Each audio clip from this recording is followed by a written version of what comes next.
Assalamualaikum warahmatullahi wabarakatuh, Bapak. Waalaikumsalam warahmatullahi wabarakatuh. Selamat sore ya, Pak. Mohon maaf mengganggu waktunya. Saya Ardi Miftaul Akbar dari Universitas Sari Al Aitam, Prodi Akuntansi Perpajakan. Nah, di dalam kesempatan kali ini kan saya mau bertanya-tanya tentang sunanologi. Kan Bapak itu mendirikan berbagai yayasan ya. Salah satunya adalah Universitas Sari Al Aitam. Nah, di dalamnya itu terdapat sunanologi. Nah, bagaimana kiprah kepemimpinan orang Sunda dari masa dulu, sekarang dan masa yang akan datang gitu. Bagaimana menurut Bapak gitu, Pak? Terima kasih. Ini kita coba untuk membahas salah satu kiprah kepemimpinan orang Sunda zaman dulu. Zaman dulu sudah dimulai sejak pergerakan kemerdekaan, ada Pak Otto Iskandar. Kemudian juga ada yang menjadi Perdana Menteri yaitu Iszur Juanda yang diabadikan di berbagai tempat, bandara segala macam.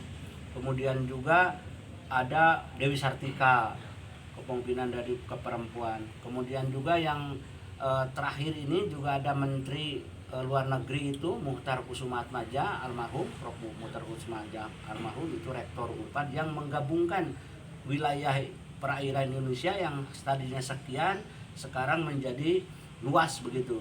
Nah, zaman dulu itu sampai terakhir zaman Orde Baru itu ada baru satu orang kepemimpinan orang Sunda yang jadi wakil presiden yaitu Pak Umar Widahadikusuma.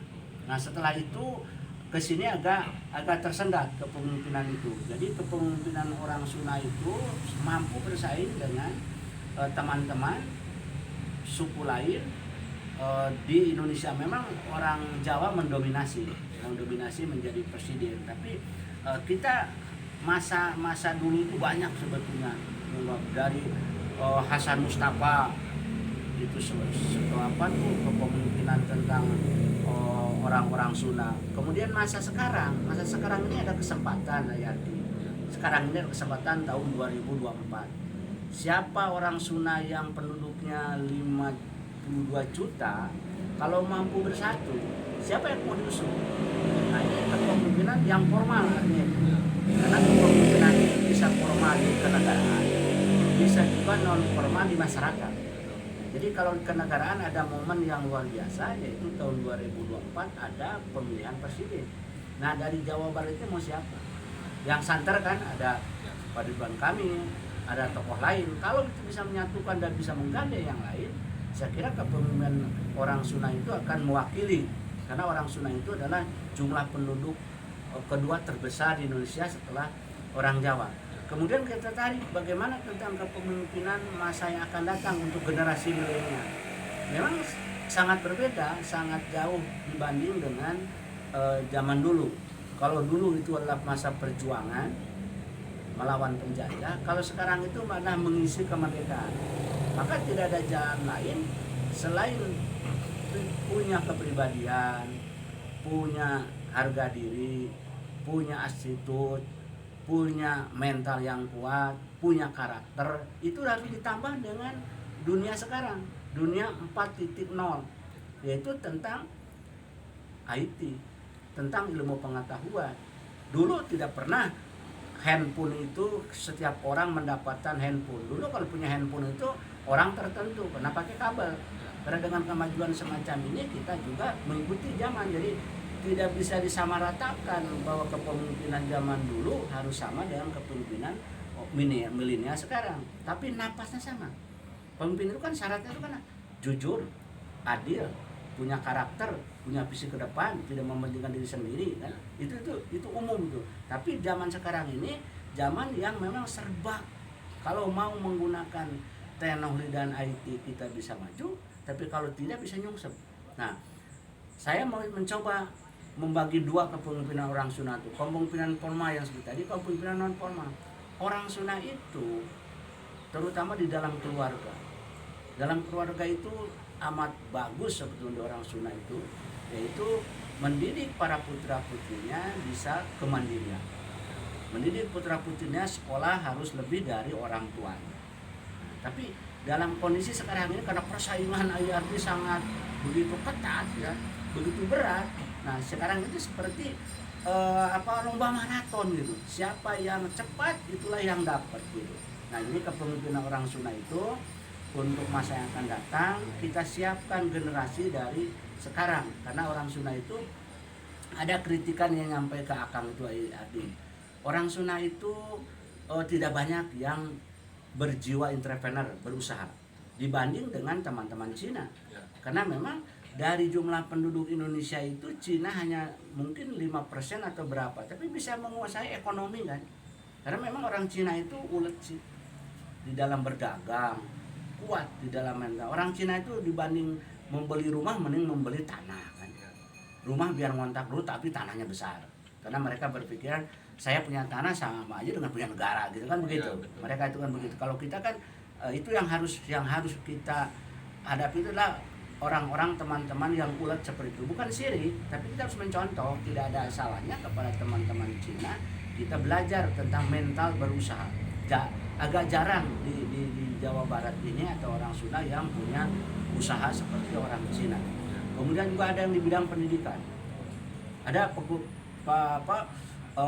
lembaga-lembaga kesunaan itu yang bagus-bagus kan. Betul. Seperti Paguyuban Pasunan atau mana itu kan bagus. Bagus mereka bisa mengembangkan di bidang pendidikan. Nah, jadi Akang sendiri kalau ditanya saya akan memang mencoba dengan sistem kepemimpinan ala Sali kan ala si Barokoko.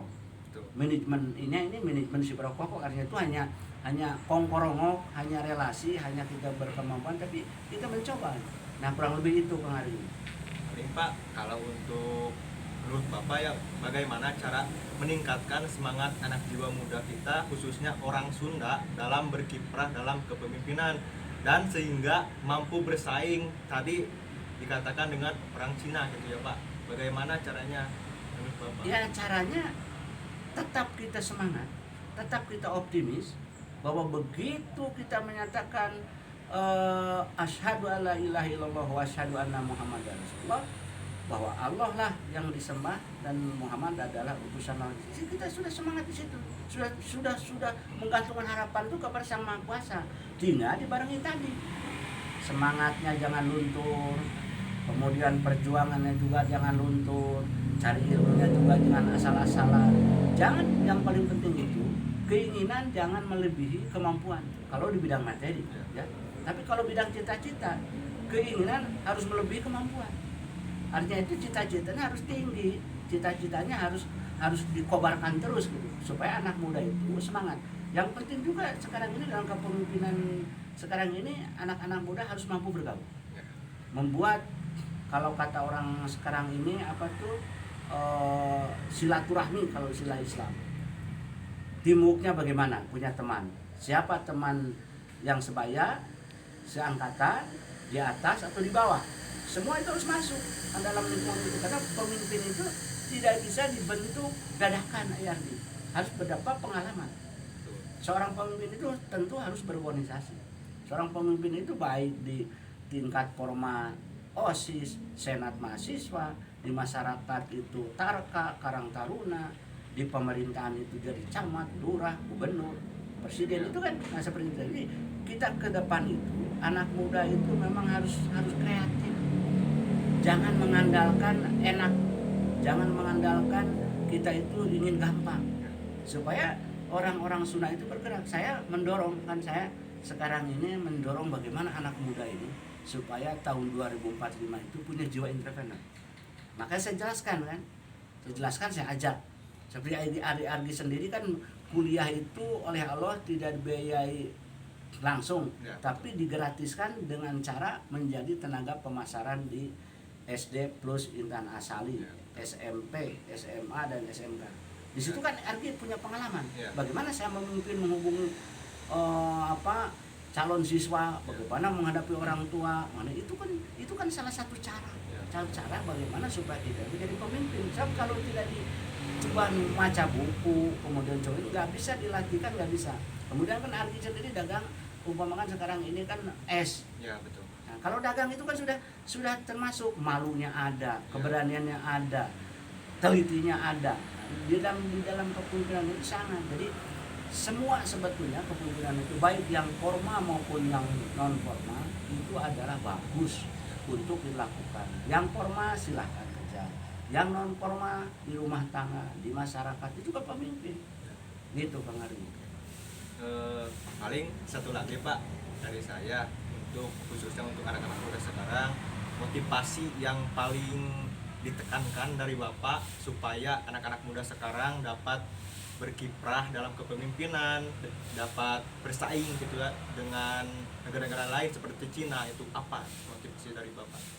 Sebenarnya saya lebih menekankan kepada karakter. Karakter itu bagaimana kemampuan, seperti Akang, kemampuan Akang itu kan hanya menciptakan lapangan pekerjaan, membagi tugas kepada orang lain, baik yang di direktur, kepala sekolah, direktur, segala macam kan. Bagaimana seorang pemimpin itu strategi. Yang penting itu tanya diri sendiri, kemampuannya apa, apa tuh keahliannya apa di bidang diri sendiri. Allah itu memberikan apa tuh kepada orang itu tidak akan sama. Hidung, tangan, mata, rambut tidak sama. Pasti kemampuan juga tidak sama. Dia kembangan itu. Jangan selalu mencontoh orang lain hebat, tapi kita sendiri nggak punya kemampuan apa-apa gitu. Nah, memang di kita harus dilegalkan IRQ. Memang kita harus ajarkan dari mulai SD, SMP, SMA itu mungkin lagu kebangsaan itu yang menyemangati. Kalau saya di orang Sunda itu kan lagu Tohon Cewang, Sumureang, maksudnya can laksana, cadu mundur, pantrang mulang. Itu saya suka rubah-rubah. Sekali kalau memang belum terlaksana, saya cadu mundur, pantrang mulang, mau balik kalau mau. Saya harus berhasil untuk apa? Di kampung juga kalau jadi orang susah. Di kota juga untuk apa manfaatnya kalau kita hanya jadi menyusahkan orang lain. Nah, jadi untuk anak muda, untuk mahasiswa, untuk sarjana, untuk pasca sarjana, boleh Anda punya detail yang banyak, tapi yang penting itu adalah realisasinya, actionnya. Sekarang ini banyak orang berteori, tapi actionnya mana gitu. Jangan selalu menyalahkan dan jangan selalu disalahkan. Berbuatlah. Seorang pemimpin itu kalau salah bertanggung jawab salah, kalau benar apalagi. Tapi pemimpin itu tanggung jawab. Jangan pengecut, jangan punungan, jangan hijau tihang. Jadi punya koridor. Kalau saya kan dari dulu, saya nih kalau ke politik kayaknya nggak cocok. Saya lebih konsen itu di bidang pendidikan. Maka lahirlah 4 yayasan. Maka lahirlah dari TK, SD, SMP sampai perguruan tinggi. Nah, kemudian saya juga bergerak di bidang keagamaan. Oh iya, kita kuatkan mentalnya supaya kuat. Kemudian di bidang usaha, masa tidak bisa Sali hanya diam, bikin perusahaan lah, bikin bangunan, bikin dagang, bikin buku. Kita tuh artinya itu harus muncul. Nah, generasi muda itu sekarang itu kembali kepada basicnya masing-masing. Punya potensi apa? Saya kan kalau dalam manajemen saya memang tidak bisa nyupir, tapi yang penting saya itu bisa nyuruh supir, membayar supir. Kan itu kedua manajemen, itu pemimpin kan. Saya tidak bisa nembok, tapi yang penting bisa menyarankan, memperbaiki yang tukang tembok itu harus begini kalau membangun konstruksinya, bajanya, segala macam. Jadi bagi Ardi, bagi semua orang, ayo jangan menunggu saya ingin jadi pemimpin. Jangan. Pemimpin itu dilakukan saat ini, dimulai dari sekarang. Tidak ada istilah besok, tidak ada yang akan datang nunggu dulu punya gelar, nunggu ini. Bukan. Pemimpin itu lahir dari potensi apa adanya. Seorang pemimpin itu apa adanya, tidak dibuat-buat, tidak dipikir tinggi-tinggi, dan berpikirnya juga tidak aneh-aneh, biasa aja, semua dilayani. Kurang lebih itu Ayardi. Baik Pak, mungkin itu saja yang dapat saya tanyakan kepada Bapak ya. Terima kasih atas waktunya dan ilmunya sangat bermanfaat sekali bagi semua orang, khususnya anak-anak muda sekarang ya. Bapak semoga sehat selalu. Amin. Dan dilancarkan segala urusannya Bapak. Amin. Assalamualaikum warahmatullahi wabarakatuh. Waalaikumsalam warahmatullahi wabarakatuh.